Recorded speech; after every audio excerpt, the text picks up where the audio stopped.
Top quality और consistent performance के लिए सिर्फ सिल्वर पंप्स। टॉप क्वालिटी और कंसिस्टेंट परफॉर्मेंस के लिए सिर्फ सिल्वर पंप्स, नाम याद रखना। मुंबईकरांसाठी आनंदाची बातमी आहे, कारण मरीन ड्राईव्हच्या धर्तीवरती वरळी सी पेस पर्यंत विहार पथ हे 15 तारखेपर्यंत सर्वसामान्य नागरिकांसाठी सुरू करण्यात येणार आहे। मी सध्या उभा आहे वरळी सी पेस परिसरात आणि आपण पाहू शकता या ठिकाणी जे विहार पथ आहे त्याचे 95% काम या ठिकाणी पूर्ण झालेले दिसून येत आहेत।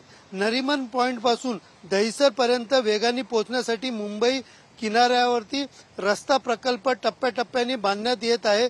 त्यापैकी पहिल्या टप्प्यात शालीमार गांधी मार्ग, त्याचबरोबर वरळी वांद्रे सीलिंग पर्यंत 10.58 किलोमीटर इतका लांबीचा किनार रस्ता या ठिकाणी उभारण्यात आलेला आहे।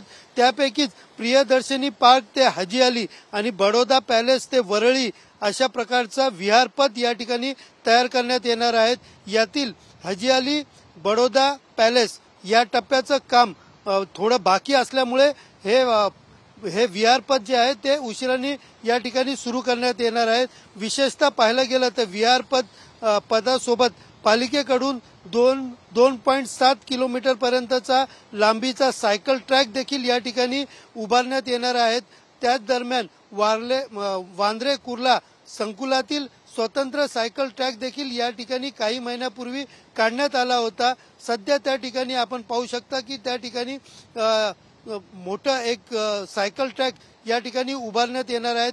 विहार पथ सायकल ट्रॅकचं काम आता पूर्ण झाले असून या ठिकाणी अधिवेशनाच्या काळात हे खुला होणार का यावर प्रश्नचिन्ह निर्माण करण्यात येत आहेत। एकंदरीत पाहायला गेलं तर मुंबईकरांसाठी हा एक आनंदाची गोष्ट असून या ठिकाणी लवकरात लवकर विहार पथ हे सुरू करण्यात यावे अशी मागणी मुंबईकरांकडून केली जात आहे।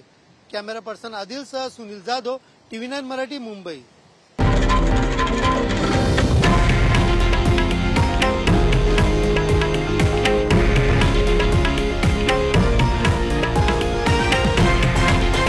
हे आहे देशातील नंबर 1 न्यूज नेटवर्क आणि आपण पाहत आहात TV9 मराठी, एकमेव।